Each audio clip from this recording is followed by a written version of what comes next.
Hello and welcome back to In the Fabric, a programme here by SAFC as we look in detail at the 2024-25 kits that we're all enjoying so far, and this is the final instalment this season. We're joined by Creative Director Rob Revell from Hummel and also football shirt enthusiast Phil Dells. Phil, how are you today?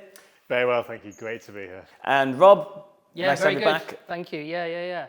Good to be back. Yeah, we're speaking in detail about the third kit today.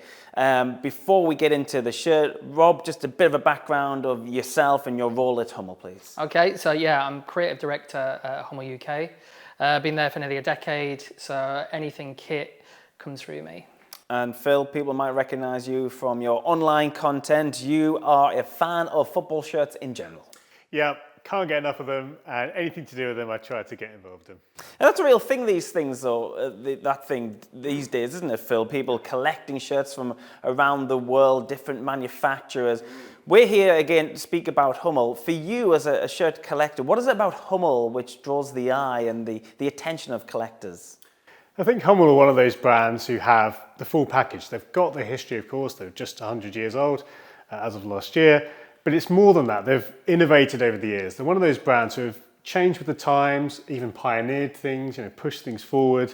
So for me, I've always loved Hummel kits, and I've kind of looked enviously at fans who get to wear Hummel kits for their teams. So yeah, definitely a brand who I really do enjoy.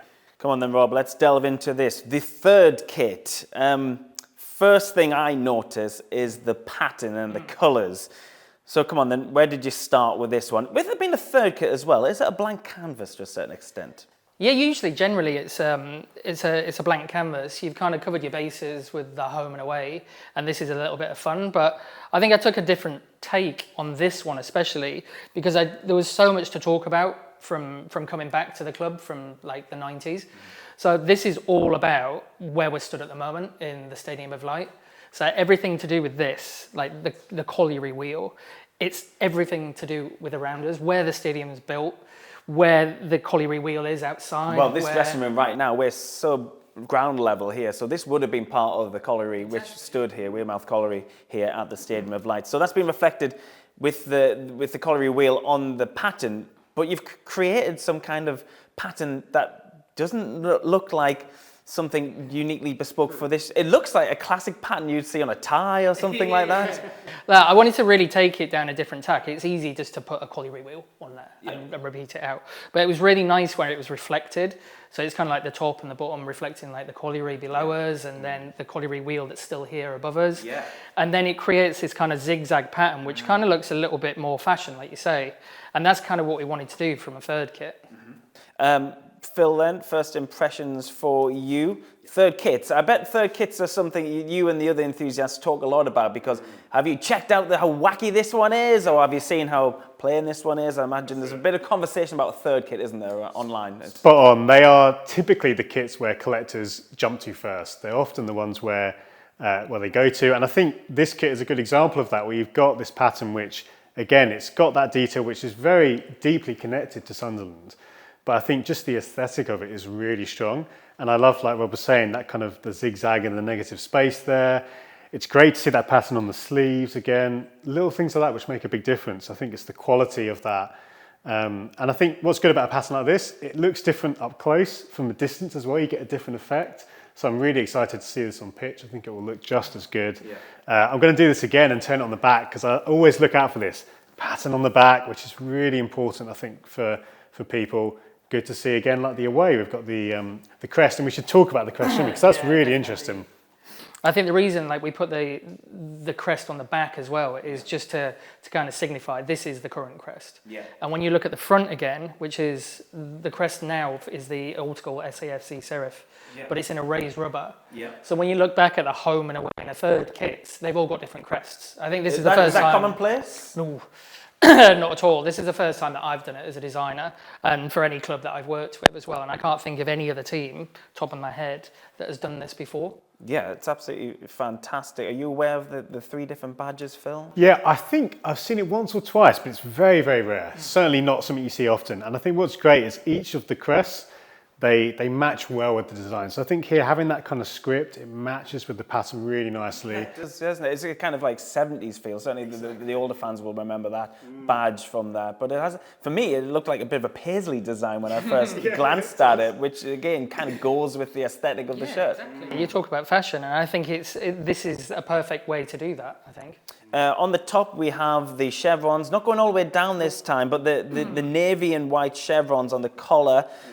Collar similar to the home kit as well, am I right in saying? The collar's Yeah, so actually the home kit is the only one that's got the slightly different. So they're all crossovers, but on the home kit it's more of a round neck. Okay. Because the round neck from the home was based off the 1988 home shirt, so we wanted to keep that really pure. And then this is based off the other 92 kits that we had, where it's a V crossover. And I think with the chevrons not going down, that was an actual decision. Whereas we wanted the away kit and the home kit to stand out, and this to be something completely different. Yeah, and you've got the away as well inside. That's also on the away kit, isn't it? Yeah, we just didn't want to have it as just a regular hummel. When you've got this space, we may as well use it. And this is just something that's very, very pure for the fans. Because obviously the easy option would just to be leave that blank, because less goes into the manufacturing of it. There's less thought going into the design of it. But Hummel, they believe if there's space for design, let's push something in there. Yeah, why not? Look, I mean, I'll probably get shot for the costs, but why not? The fans are going to like it, and it's something that they can actually relate to. That's not going to be a template. Yeah, absolutely. Phil, going back to you as well, Hummel have got this raised rubber embossed kind of design going on with the logo as well, which we understand comes from materials, Rob, which will last as well, so we're not going to have the issues of people losing them in the wash and that kind of thing. Yeah, I mean, in terms of the shirts you come across, Phil, does this feel like something the hipsters will be wearing in the clubs as well as on the terraces? That's it. You know, festival season, things like that. Football kits are a big thing. And I think what's really cool is it's such a global thing. You know, whether you're from Sunderland or from anywhere in the world, a football kit, you know, if you're visiting, say, this part of the world, or maybe you see someone wearing the kit, you think, oh, that's really nice. What team is that? That might be the start of a fandom. You might see a kit, and these are the kind of kits where a neutral might, you know, let's say you don't have an English team, and you see this kit, and you think, oh, I'm going to support that team. And you'd be, you know, maybe amazed to see how many fans start supporting the club because of the shirts. So I think this is that kind of design. It is new. It's not something which is based on an old kit as well, which gives it that kind of, again, the blank canvas we talked about. So yeah, I would not be surprised if you actually see people say, I like this team. I want to see more of this team, and that could be the start of something. Rob, I want to touch upon something that we spoke about when we were doing the home shirt, and that is the connectivity with the history of the city, if you like. Yeah. In the material, you could see the ships in there to give a nod to the shipbuilding past. On this one, it's the colliery wheel. How close was this to be on the home kit? You know, where did you make did you decide the ship goes well with the home kind of aesthetic, or was it kind of like, what's more important for the people around here? But the main thing is both have been reflected in the kits. Yeah, I think that was the main thing. I think like whichever way we did it, I'm glad that both of them got to be talked about. I think the only thing, this was concepted obviously in the home as well, as was the home pattern. In the stripes. Yeah. But I think that the way that the waves from the ship work, it kind of like, it worked better within a structure. So within the stripe, it just works a lot better in the waves. Whereas this, because it's a freer pattern, like we were talking about the negative space, it's not interrupted. So it's a lot better. And we didn't really want to interrupt the pattern. So this is why you'll see these in white and then only the navy up here. That's giving you a little pop in here. Yeah. And you know, when you're doing your research about what kind of city Sunderland is, are you literally walking around the city looking for inspiration on patterns and designs? Absolutely. Yeah, it's great. I mean, I've been up here countless times now, and over the last couple of weeks as well. And it's just great just to wander around and just see, because it's a beautiful place. It's very similar. I'm from Hull, so they're both very similar places. And when you talk about history and like previous trades, they're very, very similar. So I get it. And this is why it's really good to get this on the shirt. Yeah, Phil, though, it's no good just having links going back. You've got to have a modern-looking shirt, which the players, young players, 16-year-old players, 17-year-old players who are going to be in our starting 11, they're going to want to be proud and want to feel something on them which feels nice as well. You find that, do you, with other manufacturers, or is Hummel particularly good at that? Yeah, there's lots of little things which help with that. It's things like having long sleeve options and having good long sleeve options, which don't feel like an afterthought. Again, it's things like having, again, the pattern going all the way around the shirt. Those small details really do separate from your kind of typical off-the-shelf kit. And of course, many clubs, for different reasons, have contracts where they only get just quick kits. There's nothing bespoke here, but this is completely bespoke, as the other kits were. So I think that's the kind of thing where, you know, right down from the players to the fans, you can appreciate that. And whether you like the design or not, at least you know it is unique, you know it's for your team. That is, I think, in many ways more important than anything else. This is the final edition of this particular series, which means that you have probably started work already on the next series of kits. Is that something that's well underway, Rob? It is, definitely. I mean, I had to start this series of kits before I'd even talked to the club. So actually talking to the club makes it a lot easier now.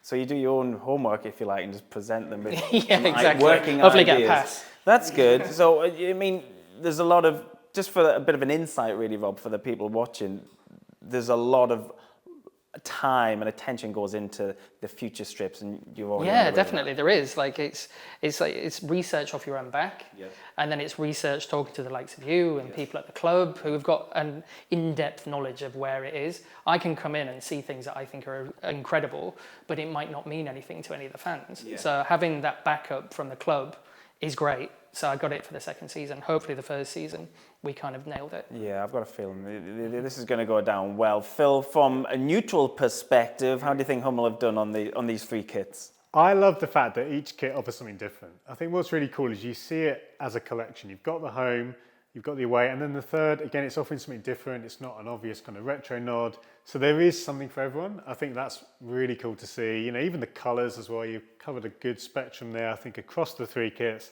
So honestly, like if I was to choose, I don't know which one I would choose, and that's a great problem to have. Often, especially as a neutral, maybe one of the team's kits, I think, oh, that's quite nice. All 3 kits, and I'm not just saying this because I'm here, I would genuinely say all 3 kits are, well, they've been smashed out of the park. I think Hummel have done a great job. Gentlemen, thanks once again for your company this afternoon, speaking about these wonderful kits. It's been a fantastic series getting into some detail about these kits. I'm sure the fans appreciate it as well. So thanks again, guys, for coming along. That's it for this series of In the Fabric. Thanks for watching.